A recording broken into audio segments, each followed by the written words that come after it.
7 मई 2025 पहलगाम में 26 निर्दोष लोगों की धर्म पूछकर जान लेने वाले पाकिस्तान के आतंकवादी जब पाकिस्तान की पनाह में अपने अपने बिलों में चैन की नींद सो रहे थे, तब उन्हें अंदाजा भी नहीं था कि ये रात उनमें से बहुतों के लिए आखिरी रात साबित होने वाली है।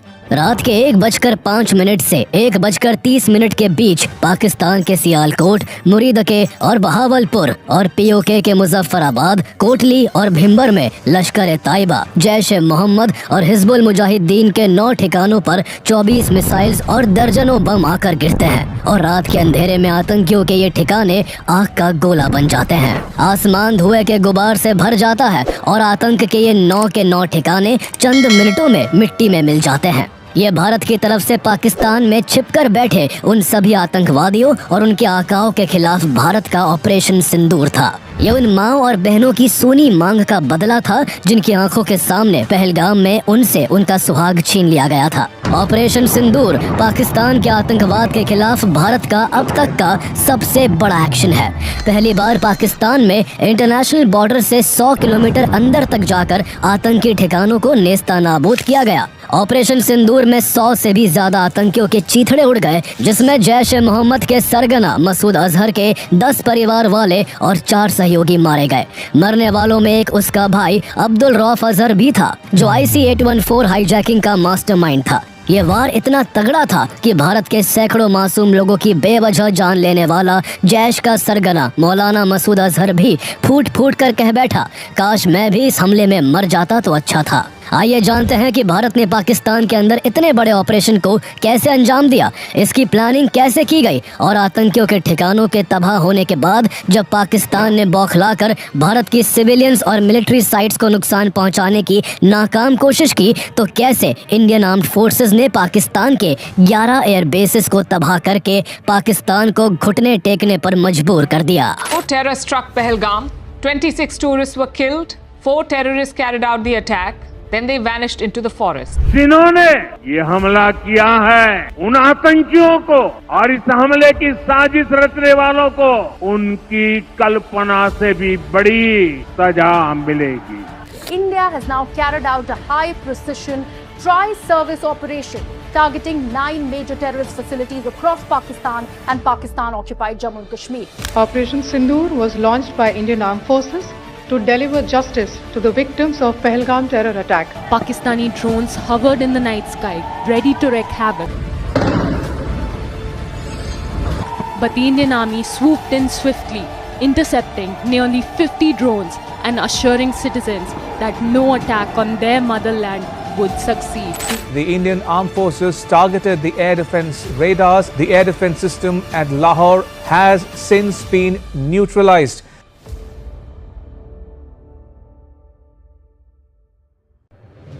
इस सब की शुरुआत तब हुई जब 22 अप्रैल 2025 को पाकिस्तान के आतंकी संगठन लश्कर ताइबा के ग्रुप TRF से जुड़े 5 से 6 आतंकवादियों ने पहलगाम की बैसरन घाटी को नर्क बना दिया। लोगों से उनका धर्म पूछा गया और जवाब में हिंदू सुनते ही उन्हें गोली मार दी गई। दरिंदगी की हद तो तब हुई जब आतंकियों ने धर्म की पहचान के लिए पुरुषों से कलमा पढ़वाना शुरू किया। जो कलमा नहीं पढ़ पाया उसे बेरहमी से मार दिया गया। इस तरह आतंकियों ने इस कायराना हमले में धर्म के आधार पर 26 निर्दोष पुरुषों की जान ले ली। पाकिस्तान के आतंकवाद का ये कोई पहला उदाहरण नहीं था। पाकिस्तान पिछले 2-3 दशकों में 2001 पार्लियामेंट अटैक और 26/11 मुंबई अटैक से लेकर पठानकोट, उरी और पुलवामा जैसे दर्जनों बड़े आतंकी हमले भारत में करवा चुका है। 2024 में भी जम्मू कश्मीर के सोनमर्ग, गुलमर्ग और रियासी में हमले किए गए, लेकिन पहलगाम हमले में आतंकियों ने दरिंदगी की हर सीमा को लांघ दिया था। आतंकियों द्वारा धर्म के आधार पर की गई बर्बर हत्याएं भारत की सहने की हद को भी पार कर गई। पूरे देश में आक्रोश था, सभी की आंखों में आंसू और दिल में गुस्सा था। हर कोई इसका बदला चाहता था। उधर बेशर्म पाकिस्तान एक बार फिर वही पुराना झूठ दोहराने लगा। उसने कभी पहलगाम हमले के अपने आतंकियों को फ्रीडम फाइटर बताया तो कभी हमले को फॉल्स फ्लैग बताकर भारत पर ही इल्जाम लगाने लगा। भारत सरकार ने भी इस बार पाकिस्तान से सवाल जवाब करने के बजाय उस पर और उसके आतंकवाद पर मजबूत शिकंजा कसने का फैसला किया। सबसे पहले पाकिस्तान के खिलाफ डिप्लोमेटिकली ऐसे फैसले लिए गए जो इससे पहले कभी नहीं लिए गए थे। भारत ने इंडस वाटर ट्रीटी को सस्पेंड कर दिया। पाकिस्तान की 80% खेती के योग्य जमीन पाकिस्तान में लाइफलाइन कही जाने वाली सिंधु और उसकी सहायक नदियों के पानी पर निर्भर है। भारत द्वारा इन नदियों का पानी रोकने और बिना कोई अलर्ट दिए सभी नदियों का पानी एक साथ छोड़ने से पाकिस्तान को कभी सूखे तो कभी बाढ़ का सामना करना पड़ सकता है। इसके अलावा अटारी चेक पोस्ट को बंद करने से लेकर SVES वीजास को रद्द करने तक पाकिस्तान के खिलाफ 4 और सख्त फैसले लिए गए। पाकिस्तान के सेलिब्रिटीज, क्रिकेटर्स, मीडिया हाउसेज और गवर्नमेंट के सोशल मीडिया अकाउंट्स को इंडिया में बैन कर दिया गया और OTT से भी सभी पाकिस्तानी मूवीज, शोज, सॉन्ग्स को हटाने का आदेश दिया गया। इंडिया इस बार पाकिस्तान के टेररिज्म पर हमेशा के लिए फुल स्टॉप लगाना चाहता था। इसलिए इंडिया जहां पाकिस्तान को अलग थलग करने के लिए डिप्लोमेटिक लेवल पर कई कदम उठा रहा था, तो वही आतंकियों के खिलाफ मिलिट्री ऑपरेशन की प्लानिंग को लेकर भी हाई लेवल मीटिंग्स जारी थी। प्राइम मिनिस्टर नरेंद्र मोदी पहले ही बिहार की एक जनसभा में साफ कह चुके थे कि इस हमले में शामिल आतंकियों और इसकी प्लानिंग में शामिल लोगों को उनकी कल्पना से भी बड़ी सजा मिलेगी। भारत की तरफ से 2016 में की गई उरी सर्जिकल स्ट्राइक और 2019 की बालाकोट एयर स्ट्राइक की वजह से पाकिस्तान को इस बार भी भारत की ओर से किसी मिलिट्री स्ट्राइक की आशंका थी। इसलिए वो पहलगाम हमले के बाद से ही LOC पर लगातार फायरिंग करके माहौल गरमाने की कोशिश कर रहा था। उसका मकसद था कि ऐसा करके विदेशी ताकतों का ध्यान खींचा जाए ताकि वो न्यूक्लियर वॉर के खतरे को देखते हुए युद्ध की आशंकाओं को टालने के लिए भारत को कोई कार्रवाई करने से रोक दे। लेकिन इन सब बातों की परवाह किए बिना भारत पाकिस्तान के आतंकवादियों के खिलाफ एक जोरदार ऑपरेशन की प्लानिंग में लगा हुआ था। 19 अप्रैल को दिल्ली में एक हाई लेवल मीटिंग हुई जिसमें प्रधानमंत्री नरेंद्र मोदी, रक्षा मंत्री Rajnath Singh, national security adviser Ajay Doval, chief of defence staff general Anil Chauhan और तीनों सेनाओं के प्रमुख मौजूद थे। मीटिंग में PM मोदी ने देश से आतंक को खत्म करने के लिए सेनाओं को कोई भी एक्शन लेने की खुली छूट दे दी। भारतीय सेनाओं ने पाकिस्तान और पाकिस्तान ऑक्युपाइड जम्मू एंड कश्मीर में मौजूद आतंकी ठिकानों और उनमें बैठे सैकड़ों आतंकियों को मिट्टी में मिलाने के लिए एक बड़ी एयर स्ट्राइक लॉन्च करने का फैसला लिया। इंटेलिजेंस एजेंसी RNAW और national technical research organisation NTRO Pakistan और POK में मौजूद आतंकी ठिकानों की रियल टाइम लोकेशन को ट्रैक करने में जुट गई। हर कोई अपनी ओर से बेस्ट देने में जी जान से लगा हुआ था। हर अफसर के सीने में पहलगाम हमले के दोषियों और उनके अड्डों को राख करने की आग धधक रही थी। ऑपरेशन से जुड़ी कोई भी खबर किसी भी कीमत पर लीक ना हो सके, इसलिए भारत अपनी तरफ से पूरी गोपनीयता बरत रहा था। बहुत ही कम समय में RNAW और NTRO ने पाकिस्तान और POK में 21 टारगेट्स की पूरी इंफॉर्मेशन जुटाकर इनके इनपुट्स प्लानिंग टीम को फॉरवर्ड कर दिए। प्लानिंग टीम ने 21 में से 9 हाई वैल्यू टारगेट्स को चुना। यही वो ठिकाने थे जहां से पुलवामा, 26/11 और पहलगाम जैसे हमलों की साजिश रची गई थी और जहां आतंकियों को ट्रेनिंग दी गई थी। इन 9 हाई वैल्यू टारगेट्स की मॉनिटरिंग की जाने लगी और इन सभी को सर्विलेंस पर डाला गया। NSA अजीत डोभाल ने इन 9 टारगेट्स को फाइनल करके 5 मई तक ऑपरेशन का ब्लूप्रिंट तैयार किया और अप्रूवल के लिए PM मोदी से मुलाकात की। प्रधानमंत्री नरेंद्र मोदी ने भी बिना कोई समय गवाए आतंकियों के 9 ठिकानों को ढेर करने की मंजूरी दे दी। आतंकियों ने पहलगाम में हिंदू महिलाओं के सुहाग को उजाड़ा था, इसलिए उन महिलाओं की सूनी मांग का बदला लेने के लिए इस ऑपरेशन को ऑपरेशन सिंदूर नाम दिया गया,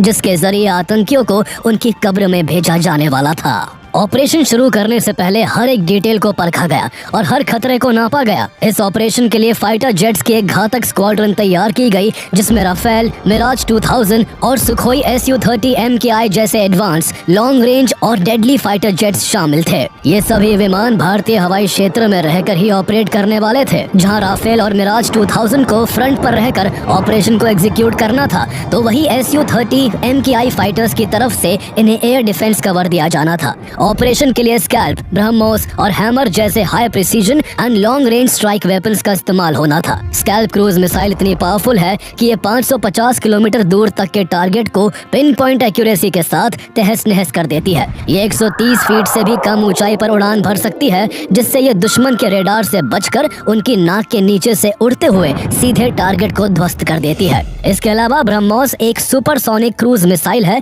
जिसे भारत और रूस ने मिलकर डेवलप किया है।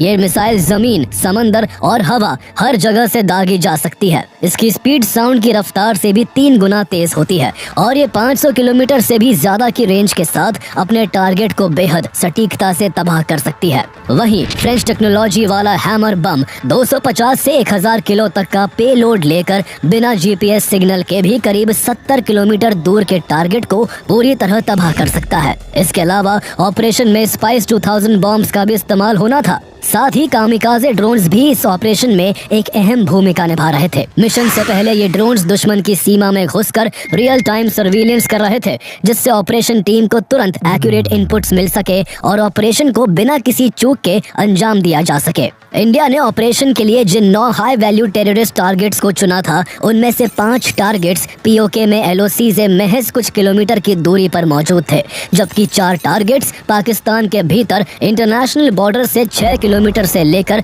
100 किलोमीटर भीतर तक मौजूद थे। भारत ने इंडियन एयरफोर्स के साथ साथ इंडियन आर्मी और इंडियन नेवी को भी स्टैंड बाय पर रखा था, ताकि ऑपरेशन के तुरंत बाद जमीनी या समुद्री संघर्ष होने पर तुरंत जवाब दिया जा सके। 6 और 7 मई के बीच की रात राफेल, सुखोई Su-30 MKI और मिराज 2000 फाइटर जेट्स मिसाइल्स और बॉम्ब से लैस होकर भारतीय सीमा में ही अपने अपने टारगेट से एक रणनीतिक दूरी पर पोजीशन ले लेते हैं। रात के अंधेरे में सब कुछ शांत था। पीओके और पाकिस्तान में मौजूद आतंकवादी भी कुछ दिन पहले भारत के निर्दोष लोगों की जान लेकर चैन की नींद ले रहे थे। उन्हें जरा भी अंदाजा नहीं था कि आज की रात उनकी आखिरी रात साबित होने वाली है। रात के 1 बजे के बाद जब हर तरफ सन्नाटा पसरा हुआ था, तभी भारत की तरफ से सबसे पहले पीओके की राजधानी मुजफ्फराबाद में मौजूद लश्कर-ए-ताइबा के सवाई नाला ट्रेनिंग कैंप को निशाना बनाया जाता है, जो एलओसी से महज 30 किलोमीटर की दूरी पर था। ये वही नापाक ठिकाना था जहां से ट्रेंड होकर आए आतंकियों ने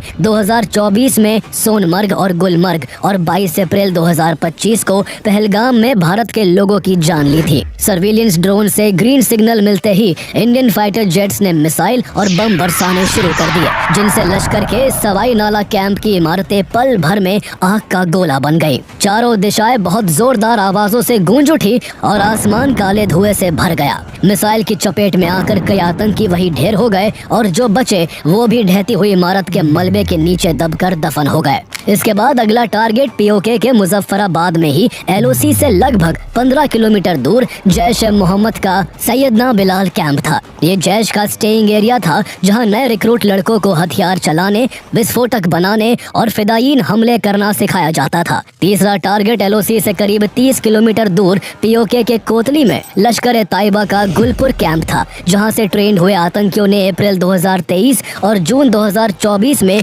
पूंछ में तीर्थ यात्रियों से भरी बसों पर हमला करके निर्दोष श्रद्धालुओं की जान ली थी। सर्विलेंस ड्रोन्स और इंटेलिजेंस से इन दोनों ठिकानों की क्लियरेंस मिलने के बाद दोनों टारगेट्स पर धावा बोल दिया गया। गुलपुर कैंप और सैयदना बिलाल कैंप पर मिसाइलों और बमों की बारिश होने लगी। हमले इतने तेज, सटीक और घातक थे कि कई आतंकी नींद में ही मौत के घाट उतर गए और कुछ आतंकी बचकर भागने से पहले ही ढेर हो गए। बिल्डिंग्स ताश के पत्तों की तरह ढह गई और कैंप्स में जमा घातक हथियार और विस्फोटक भी वही भस्म हो गए, जिसकी चपेट में आकर बाकी आतंकी भी मारे गए। प्रधानमंत्री नरेंद्र मोदी इस दौरान लगातार एनएसए अजीत डोभाल के संपर्क में थे और ऑपरेशन की हर जानकारी ले रहे थे। इस बीच भारतीय फाइटर जेट्स का अगला निशाना पीओके के भिम्बर में मौजूद लश्कर-ए-ताइबा का बरनाला कैंप और कोतली में जैश-ए-मोहम्मद का अब्बास कैंप था। जहां बरनाला कैंप में लश्कर अपने आतंकियों को हथियार चलाने, आईईडी बनाने और जंगल में सरवाइव करने की ट्रेनिंग देता था, तो वही 15 टेररिस्ट की कैपेसिटी वाले अब्बास कैंप में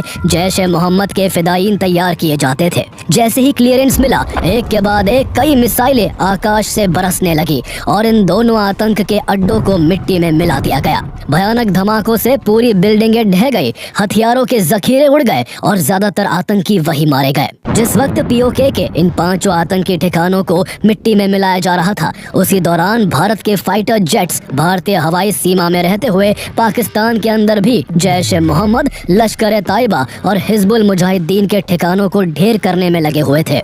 पाकिस्तान में भारत का पहला टारगेट सियालकोट में मौजूद जैश-ए-मोहम्मद का सर्जिकल कैंप था, जहां मार्च 2025 में जम्मू कश्मीर में 4 भारतीय जवानों की हत्या में शामिल आतंकियों को तैयार किया गया था। इसके अलावा सियालकोट के ही अंदर हिजबुल मुजाहिदीन का महमूना जोया कैंप था, जहां से पठानकोट एयरबेस अटैक की साजिश रची गई थी। इंडियन एयर स्पेस में मौजूद फाइटर जेट्स ने सियालकोट के इन दोनों आतंकी ठिकानों पर मिसाइल्स और बॉम्ब्स दाग दिए, जो तय टारगेट पर जाकर ऐसे फटे कि कुछ ही पलों में दोनों कैंप्स मलबे में तब्दील हो गए। वहाँ की हर ईंट, हर दीवार जो कभी आतंक की पनाहगाह हुआ करती थी, अब राख बन चुकी थी। इन ठिकानों के साथ वो जहरीले इरादे, वो साजिशें और वो सोच भी दफन हो गई जो भारत के खिलाफ जहर उगलती थी। सियालकोट में तबाही मचाने के बाद भारतीय फाइटर जेट्स ने बॉर्डर से 18 से 25 किलोमीटर दूर मुरीदके में मौजूद लश्कर ताइबा के मरकज ताइबा कैंप को निशाना बनाया। ये वही आतंकी अड्डा था जहां 1990 से आतंक की जड़ें पनप रही थी। यहीं पर 2008 के मुंबई 26/11 हमले के लिए अजमल कसाब और उसके 9 साथियों को ट्रेनिंग दी गई थी और 26/11 के कॉन्स्पिरेटर डेविड हेडली और तहव्वुर राणा को भी यही तैयार किया गया था।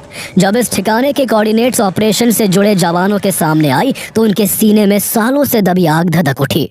ये सिर्फ एक टारगेट नहीं था, बल्कि इंसानियत के खूनियों का आशियाना था, जिसने पूरे देश को हिला कर रख दिया था। इसलिए बिना एक पल गवाए आसमान में गरजती मिसाइलों और बमों ने पाकिस्तान डिफेंस सिस्टम के रेडार से बचते हुए मरकज ताइबा कैंप पर ऐसा जोरदार प्रहार किया कि वहां की जमीन कांप उठी, आसमान गूंज उठा और कुछ ही पलों में मरकज ताइबा का आतंक का किला ध्वस्त हो गया। भारत पाकिस्तान की सरपरस्ती में पल रहे 8 आतंकी ठिकानों का नामो निशान मिटा चुका था, लेकिन एक ऐसा अड्डा अभी भी बाकी था जो जैश-ए-मोहम्मद का सबसे बड़ा गढ़ था। ये आतंकी ठिकाना बॉर्डर से करीब 100 किलोमीटर दूर पाकिस्तान के पंजाब प्रांत के बहावलपुर में मौजूद जैश-ए-मोहम्मद का हेडक्वार्टर मरकज सुभान अल्लाह था। ये वही जगह थी जहां जैश का मुखिया मौलाना मसूद अजहर पैदा हुआ था और उसने यहीं से अपने टेररिस्ट ऑर्गेनाइजेशन जैश-ए-मोहम्मद की नींव रखी थी।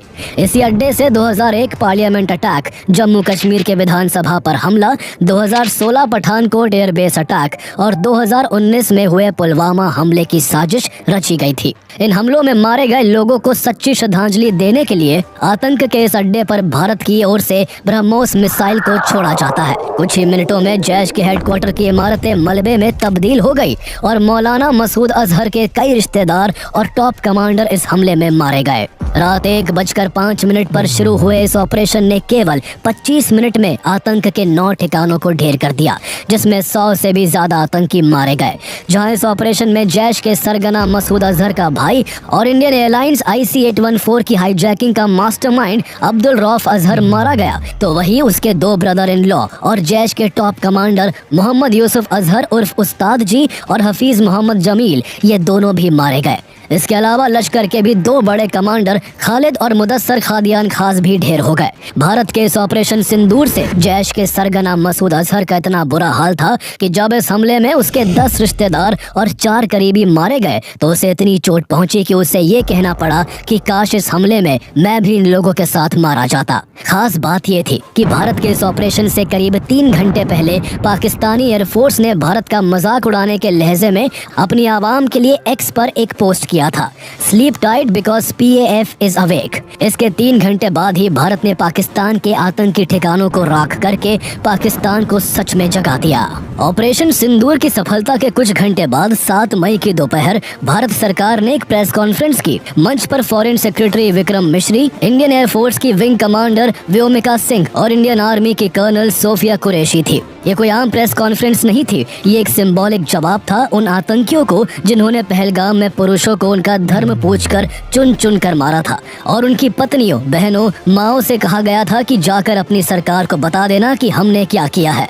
उसका जवाब देने के लिए ही कर्नल सोफिया और विंग कमांडर व्योमिका इस प्रेस कॉन्फ्रेंस में आई थी। एक मुस्लिम और एक हिंदू महिला कमांडर को साथ खड़ा करके भारत ने पाकिस्तानी सेना प्रमुख आसिम मुनीर की उस कट्टर सोच के मुंह पर तमाचा जड़ दिया था जो 2 नेशन थ्योरी के चलते हिंदुस्तान में कौमी बंटवारा चाहता है। कर्नल सोफिया और विंग कमांडर व्योमिका ने लाइव फुटेजेस के साथ बताया कि भारत ने ऑपरेशन सिंदूर के जरिए पीओके में 5 और पाकिस्तान में 4 आतंकवादी ठिकानों को निशाना बनाकर पूरी तरह नष्ट कर दिया है। प्रेस कॉन्फ्रेंस में ये भी साफ किया गया कि भारत ने केवल आतंकी ठिकानों को ढेर किया है और इस ऑपरेशन में किसी भी पाकिस्तानी मिलिट्री इंस्टॉलेशन को निशाना नहीं बनाया गया। लेकिन अगर फिर भी पाकिस्तान कोई जवाबी कार्रवाई करता है तो भारतीय सेनाएं उसको मुंह तोड़ जवाब देने के लिए तैयार है। ऑपरेशन के तुरंत बाद external affairs minister S Jaishankar और national security adviser Ajit Doval ने अमेरिका, ब्रिटेन, रूस, सऊदी अरब और यूएई समेत कई देशों के अपने काउंटर पार्ट्स को ऑपरेशन सिंदूर की जानकारी दी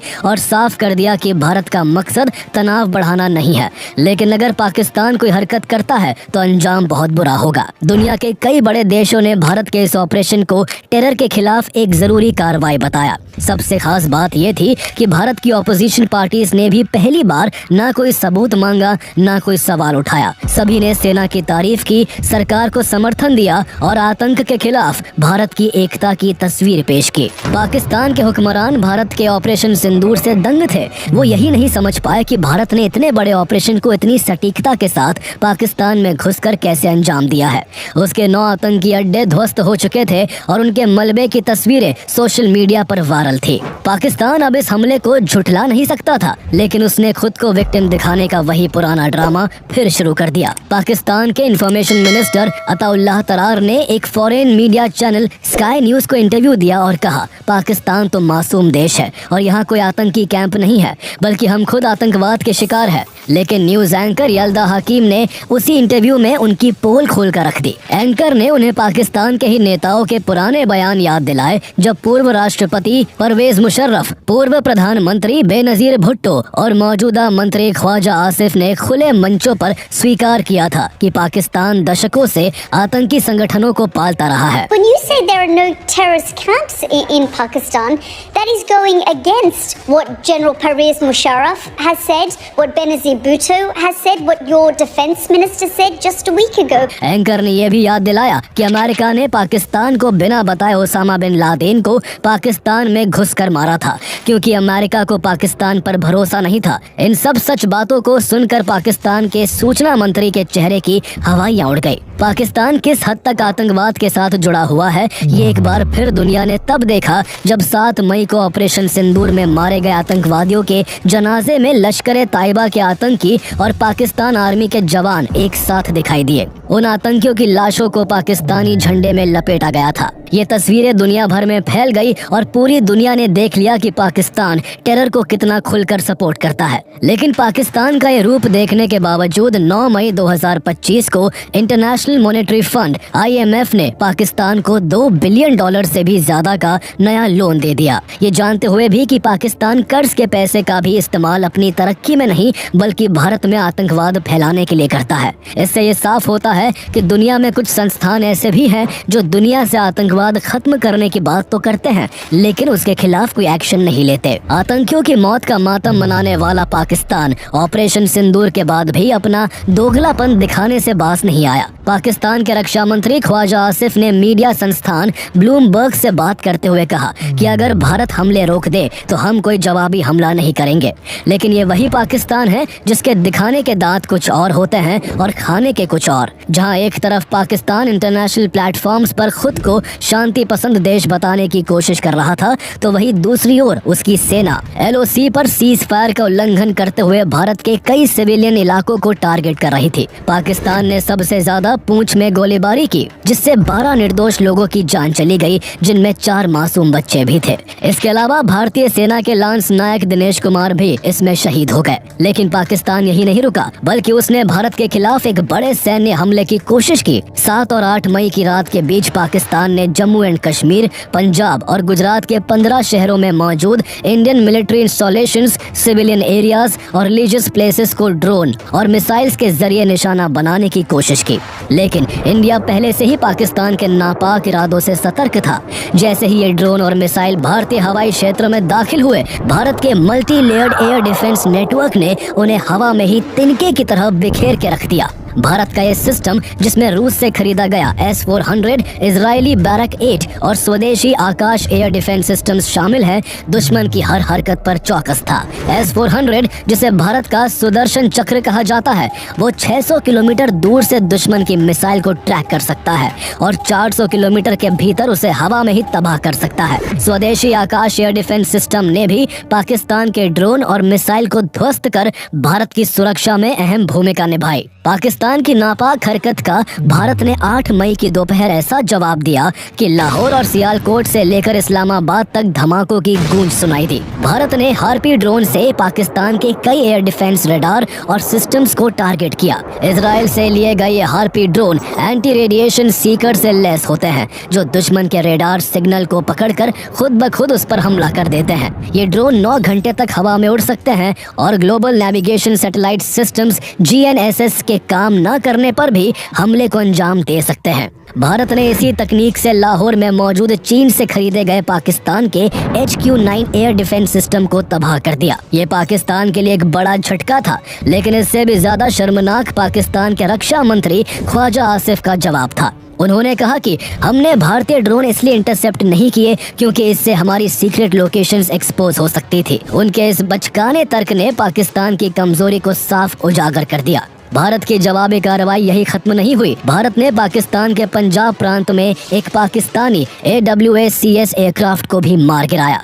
ये वही सिस्टम होता है जिसे आसमान की आंख कहा जाता है और जो 400 किलोमीटर से ज्यादा दूर तक दुश्मन की हवाई गतिविधियों पर नजर रखता है। इसके अलावा भारत ने 8 मई को पाकिस्तान के 2 JF-17 फाइटर जेट्स और एक F-16 फाइटर जेट को भी ढेर कर दिया। बौखलाए पाकिस्तान ने 8 से 9 मई की रात करीब 300 से 400 टर्किश ड्रोन्स भारत की तरफ भेजे, जिनका मकसद भारत की सैन्य और नागरिक इमारतों को निशाना बनाना था। सबसे बड़ी बात यह थी कि पाकिस्तान अपने नागरिकों की जान को दांव पर लगाकर सिविल एयरलाइनर्स की आड़ में छिपकर भारत पर हमले कर रहा था। उसने संघर्ष के समय में भी कमर्शियल फ्लाइट्स के लिए अपने एयर स्पेस को खुला रखा हुआ था।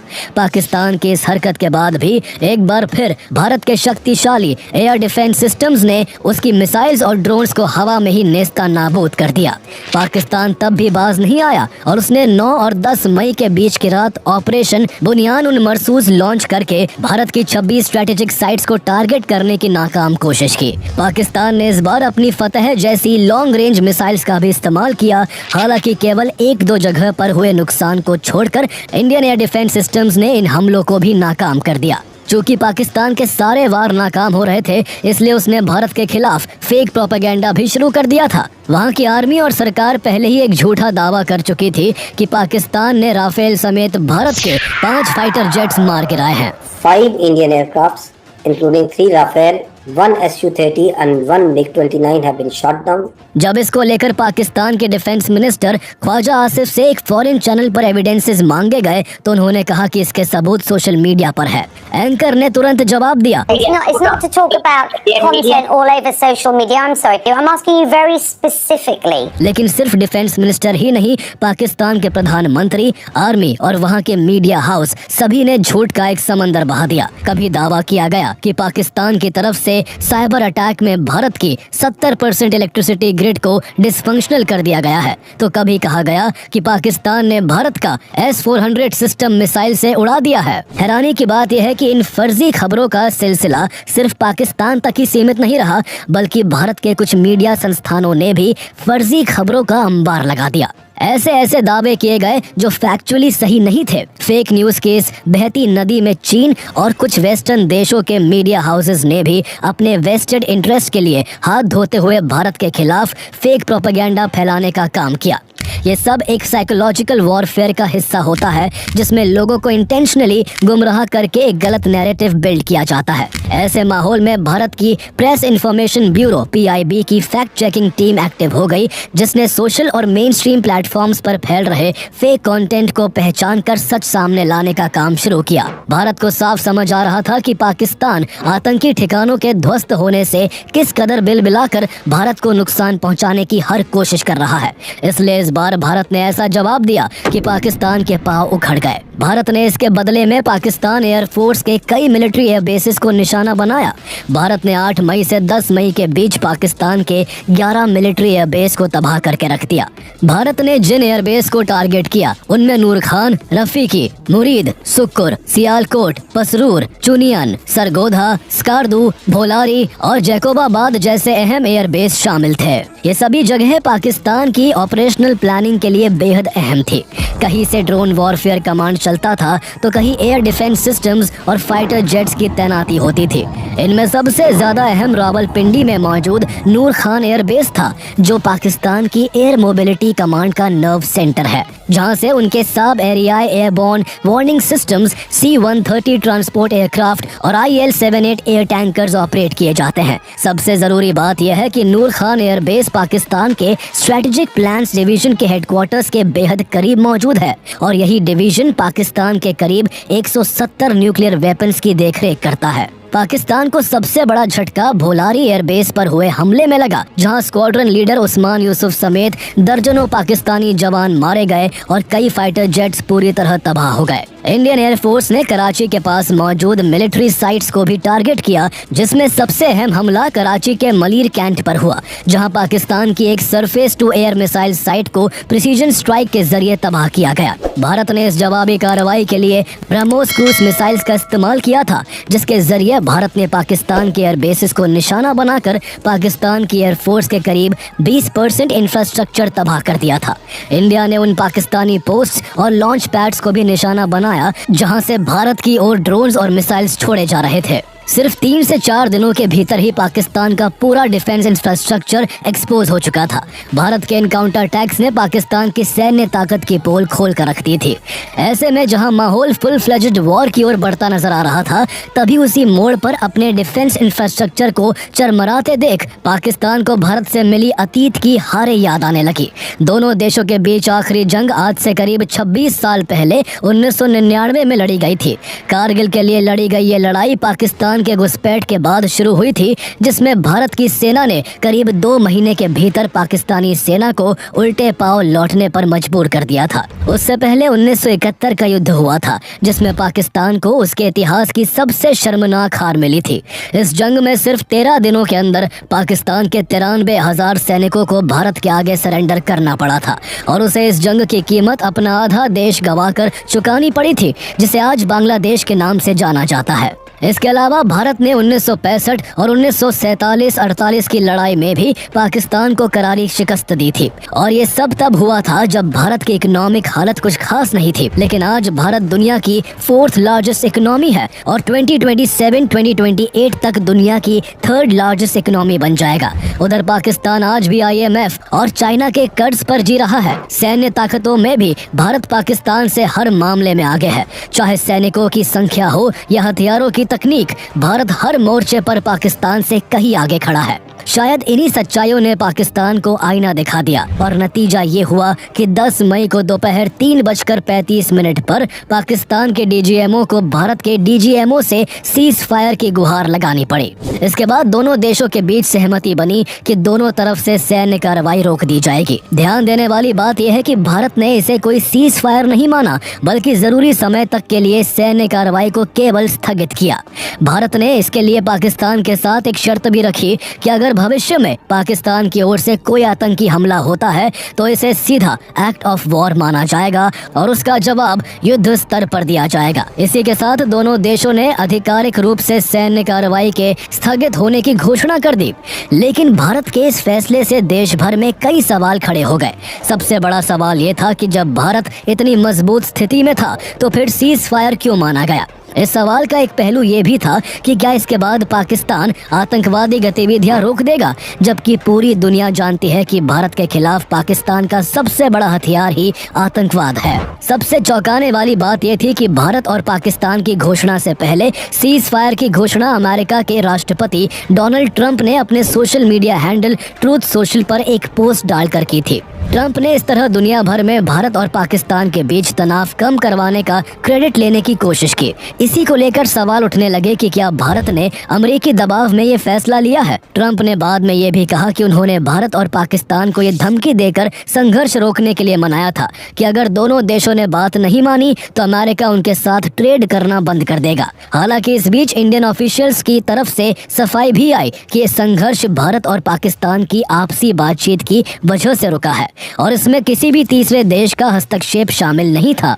पाकिस्तान की ओर से सीज फायर की पहल करने के पीछे एक और बात सामने आई। भारत ने पाकिस्तान के एयरबेसेस को टारगेट करने के दौरान जब सरगोधा एयरबेस को टारगेट किया था तब से किराना हिल्स को लेकर भी दुनिया भर में चर्चा होने लगी। सोशल मीडिया पर कई वीडियो, सैटेलाइट इमेजेस और मैप्स शेयर होने लगे जिनमें दावा किया गया कि पाकिस्तान के सरगोधा जिले में मौजूद किराना हिल्स पर भारत की तरफ से हमला किया गया था। किराना हिल्स को पाकिस्तान की मिनिस्ट्री ऑफ डिफेंस का एक संवेदनशील एरिया माना जाता है और ऐसा कहा जाता है कि इन पहाड़ियों के अंदर बनी रीइंफोर्स्ड केव्स में पाकिस्तानी सेना अपने न्यूक्लियर वॉरहेड्स को छुपा कर रखती है। किराना हिल्स पर हुए हमले के अनुमान से चर्चा भी तेज हो गई कि शायद भारत ने किराना हिल्स को निशाना बनाकर पाकिस्तान को एक साफ संकेत दे दिया था कि भारत के पास पाकिस्तान की हर हरकत की जानकारी है और भारत पाकिस्तान में कहीं भी स्ट्राइक करने की काबिलियत रखता है। बहुत मुमकिन है कि भारत की इसी आक्रामक जवाबी कार्रवाई से पाकिस्तान को अपने न्यूक्लियर वेपन्स के न्यूट्रलाइज होने का डर सताने लगा और वो इस संघर्ष को रोकने के लिए विदेशी ताकतों से मदद की गुहार लगाने लगा। हालांकि बाद में इस बारे में जब एयर मार्शल ए.के. भारती से एक प्रेस ब्रीफ के दौरान पूछा गया तो उन्होंने मुस्कुराते हुए एक मिस्टीरियस अंदाज में कहा, Thank you for telling us that Kirana Hill houses some nuclear installation. We did not know about it. And we've not hit Kirana Hill. Cease fire के बाद सभी को उम्मीद थी कि पाकिस्तान जो कई दिनों से भारत की तरफ मिसाइल और ड्रोन्स छोड़ रहा था वो हमले बंद हो जाएंगे, लेकिन इतिहास गवाह है कि पाकिस्तान अपनी जुबान का कभी पक्का नहीं रहा और उसने हर बार झूठ और षड्यंत्र का सहारा लिया है। पाकिस्तानी हारे तो पलट के एक बार फिर आता है, अगर जीत जाओ तो फौरन लापरवाह नहीं हो जाना। अपने इतिहास को दोहराते हुए पाकिस्तान ने केवल 3 घंटे बाद ही सीज फायर का उल्लंघन कर दिया और भारत के दर्जनों शहरों को निशाना बनाने के लिए अपने मिसाइल और ड्रोन्स भारत की तरफ दाग दिए। भारत ने भी तुरंत जवाबी कार्रवाई की और ऐसा जवाब दिया कि पाकिस्तान अगले दिन दोबारा ऐसी हिमाकत करने की हिम्मत नहीं जुटा सका। 11 मई की शाम को डीजीएमओ की प्रेस ब्रीफिंग हुई जिसमें वो सारे विजुअल्स दिखाए गए जो इस बात का पुख्ता सबूत थे कि भारत ने 7 मई की रात आतंकियों के जिन लॉन्च पैड्स पर प्रिसीजन स्ट्राइक्स की थी वहां कितना भारी नुकसान हुआ था। इसके अलावा जिन पाकिस्तानी एयरबेस पर जवाबी हमले किए गए उनकी भी तबाही की तस्वीरें साझा की गई। Director general of naval operations vice admiral AN. Pramod ने बताया कि ऑपरेशन के दौरान इंडियन नेवी ने पाकिस्तान की नेवी को पूरी तरह रोक कर रखा और उन्हें अपने बंदरगाह से बाहर निकलने तक नहीं दिया था। उन्होंने 2 टूक शब्दों में कहा कि अब अगर पाकिस्तान ने दोबारा हमला करने की हिमाकत की तो उन्हें पता है कि हम उनका क्या अंजाम करेंगे। 12 मई को रात 8 बजे प्रधानमंत्री नरेंद्र मोदी ने भी ऑपरेशन सिंदूर को लेकर देश को संबोधित किया। उन्होंने पहलगाम आतंकी हमले का जिक्र करते हुए कहा, हमारी बहनों का सिंदूर उजाड़ा था, इसलिए भारत ने आतंक के ये हेडक्वार्टर्स उजाड़ दिए। पीएम मोदी ने साफ शब्दों में कहा कि जब पाकिस्तान की आर्मी ने बौखलाहट में भारत पर हमला करने की कोशिश की तो भारतीय सेना के जवाबी प्रहार ने पाकिस्तान को महज 3 दिनों में घुटनों पर ला खड़ा किया और खुद को बचाने के लिए पाकिस्तान दुनिया से गुहार लगाने लगा। प्रधानमंत्री ने 2 टूक शब्दों में ये भी कहा कि हमने पाकिस्तान के आतंकी और सैन्य ठिकानों पर अपनी जवाबी कार्रवाई को अभी सिर्फ स्थगित किया है। आने वाले दिनों में हम पाकिस्तान के हर कदम को इस कसौटी पर मापेंगे कि वह क्या रवैया अपनाता है। भारत कभी भी आतंक की सरपरस्त सरकार और आतंक के आकाओं को अलग अलग नहीं देखेंगे। पीएम मोदी ने पूरी दुनिया को सख्त संदेश देते हुए कहा कि भारत हर उस जगह जाकर कठोर कार्रवाई करेगा जहां से आतंक की जड़ें निकलती हैं और भारत अब कोई भी न्यूक्लियर ब्लैकमेल नहीं सहेगा। उन्होंने कहा कि टेरर और टॉक एक साथ नहीं हो सकते हैं, टेरर और ट्रेड एक साथ नहीं चल सकते, पानी और खून भी एक साथ नहीं बह सकते। अगर पाकिस्तान से बात होगी तो वो सिर्फ आतंकवाद और पीओके पर होगी। प्रधानमंत्री की ये स्पीच और भारतीय सेनाओं का ऑपरेशन सिंदूर इस बात का ऐलान है कि अब भारत ने पाकिस्तान स्पॉन्सर टेररिज्म के खिलाफ एक नई रेखा खींच दी है। अब देखने वाली बात ये होगी कि पाकिस्तान उस रेखा को समझता है या नहीं। अगर उसकी सरकार और सेना ने अब भी आतंकवाद को पालना पोसना जारी रखा तो वो दिन दूर नहीं जब यही आतंकवाद पाकिस्तान को ही खत्म कर देगा।